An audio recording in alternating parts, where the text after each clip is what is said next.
Homage to the Blessed One, Noble One, the rightly Self-Awakened One. Homage to the Blessed One, Noble One, the rightly Self-Awakened One. Homage to the Blessed One, Noble One, the rightly Self-Awakened One. Welcome to all the monks and novices, and blessings to all the laity.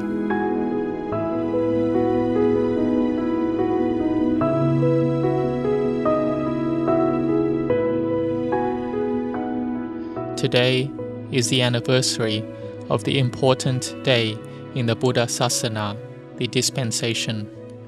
It is the day of Māgha Pūjā, and we, the monks and laity, as followers of the Lord Buddha, will get together and learn in the Dhamma teachings of the Buddha about what are the fundamentals of the Buddha Sasana, the ideals and the ways of practice. After the Lord Buddha had attained enlightenment, he taught all the disciples, taught the Sangha of monks, and many had attained to arahantship. And on this Māgha Pūjā day, the monks whom the Lord Buddha had ordained himself, who were all arahants, possessing all the higher knowledges, they had the intention to come pay their homage to the Lord Buddha without any prior arrangement. They travelled to Veluwana Grove in the country of Magdaha, where King Bimbisara was the king. And on this occasion, where this many monks had all gathered together, the Lord Buddha sat in the Patimokkha with the monks, and he gave the discourse on the important principles of the Lord Buddha's teachings. There are altogether 3 principles. The first principle is not doing any bad deeds. The second is to cultivate good deeds. The third is to cleanse one's mind to be pure. These 3 teachings are the teachings of all the Buddhas. That is, the Buddhas of the past would lay down these principles of the heart of the Buddha's dispensation in the same way. Every Buddha. To not do any bad deeds, this is the path which, when practiced, will make the mind pure. It will be able to overcome all suffering. And we need to understand about pāpa, the bad deeds, that it may be actions done by way of body and speech, which although may not be against the law, but is still considered bad, such as killing the life of living beings. For instance, if one has the permission of the authorities, killing would not be considered bad, like for animals that support one's life, such as pigs or fish. So this is according to the laws that permit these actions. But some type of animals that are under protection, such as protected wildlife or rare species, will have laws protecting them. Then to do it is the bad deed of killing living beings and also against the law of that country. Yet even nowadays, animal cruelty may be considered illegal by the laws of the country. Therefore, doing bad deeds is done through actions of body, speech and mind. But this principle is mainly focusing on the bodily and verbal actions.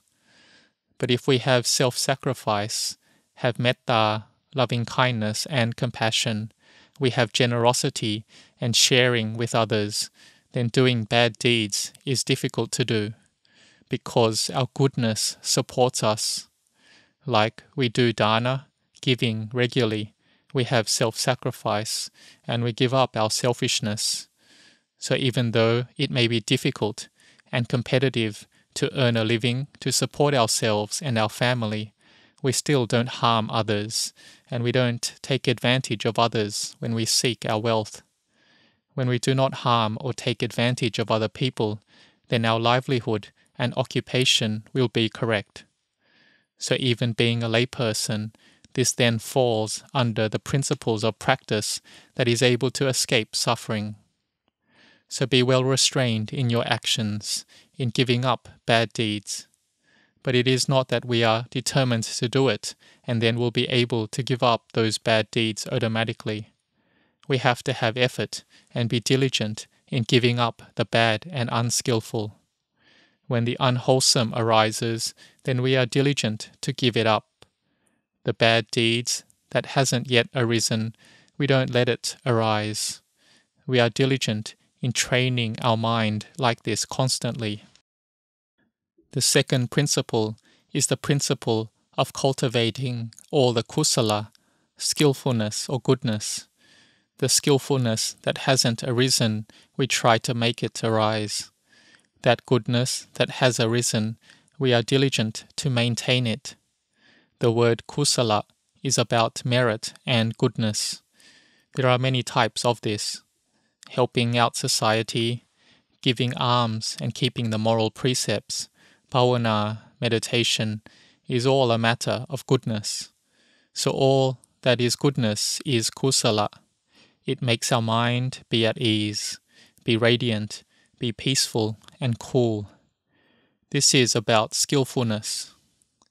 One does it by not harming oneself nor harming others. This principle is all-encompassing. It includes all about building samadhi, bhavana, Dhamma practice, training the mind to be peaceful, chanting and meditating, and having the meditation method, Buddho, Dhammo, Sangho, and contemplation into impermanence, seeing all things as being unsatisfactory. Here, this is all about kusala arising.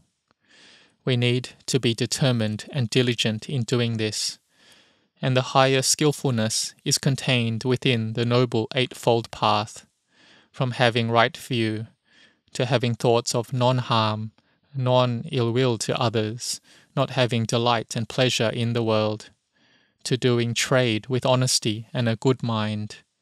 And if one is a monk, they will have going for alms as the way to support their livelihood, to training the mind to have good mindfulness and samadhi concentration, having effort and diligence so that wisdom arises and we can understand Dhamma principles according to the truth that the Buddha taught, that all things are anicca, impermanent, dukkha, unsatisfactory, anatta, non-self.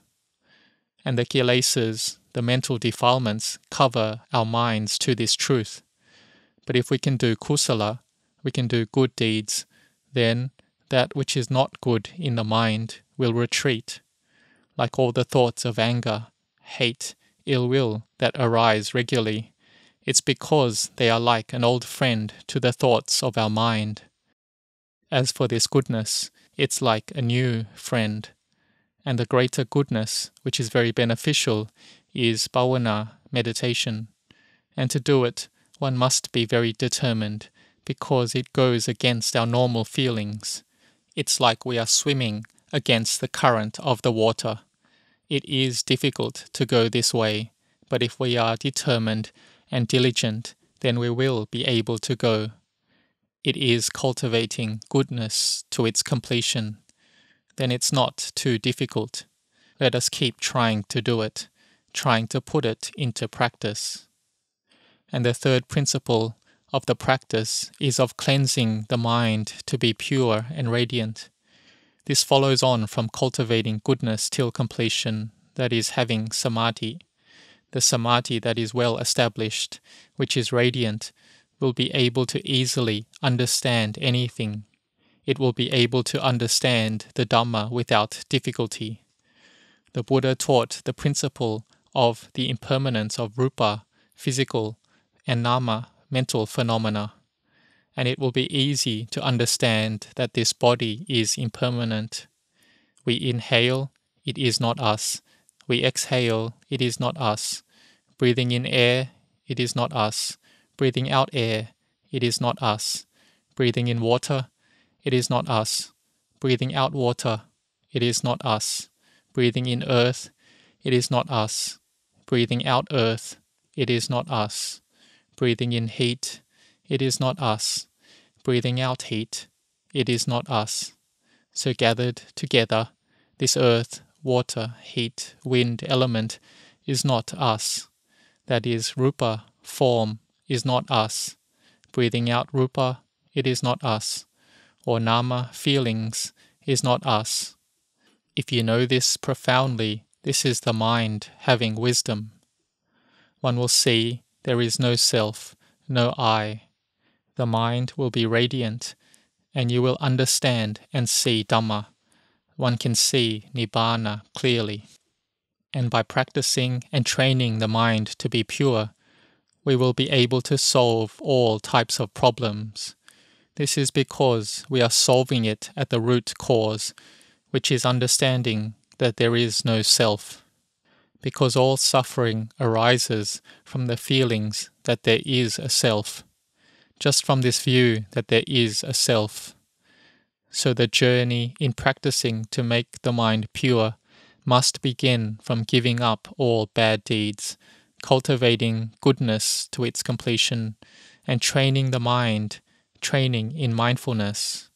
If we haven't got to the point of knowing and seeing the Dhamma, then we need to be determined and diligent to train in our mindfulness and samadhi, in our education, in doing business and work, having effort and not indulging in the world, because that time will never turn back, and we can't buy that time back.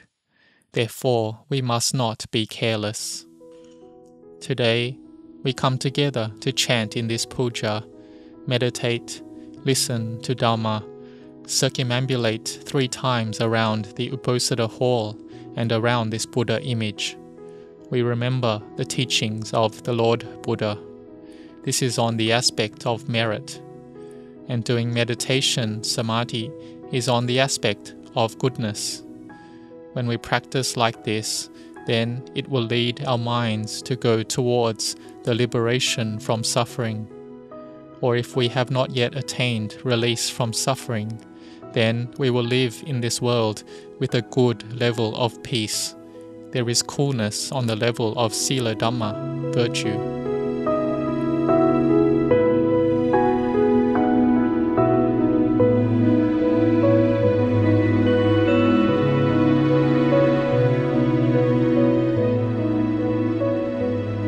And there are 4 ideals of the Lord Buddha that we have to practice and train in. One is the quality of patient endurance. This is something that a renunciant should hold on to and be able to practice. If a renunciant does not have patience towards the way they live, they have no patience towards the natural feelings that arise in their mind, then they will be unable to practice keeping the discipline and the celibate life. Even if they want to follow their own desires, to not stay in the boundaries of Sila Dhamma, and not in the boundaries of the practice to end suffering, then they have to have a lot of patience and endurance. When they have a lot of patience, then the defilements in the heart that think erratically all the time about that which delights it or is averse to, it will then be able to be peaceful by this kanti, patient endurance. Kanti, patient endurance, means to not act on the aramana, the moods and mental states that come in, such as when one is angry, thinking of hurting and harming others, then we don't do it. We don't do it by our bodily action or do it verbally by our speech. We will not respond through our patience. We will then be able to win over our own heart. And it may be that we can't win over our own heart. Our heart does not change, and we have followed the mood already. But we have already been following our moods and emotions a lot in the past, and it hasn't brought any benefit. We must know how to make our hearts cool, make our hearts not be confused. If our hearts are still confused, then it will be unable to win over our own heart. So we need to come to train with these high ideals, that we will train in this quality of patient endurance, following the teachings of the Lord Buddha. And there is this highest goal, which is Nibbana. This is our fundamental goal.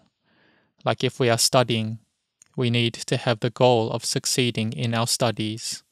When doing work, some people have the high goal to be able to have knowledge, or to be ranked as one of the wealthy people in the world. But if we aren't to that level, we have right livelihood.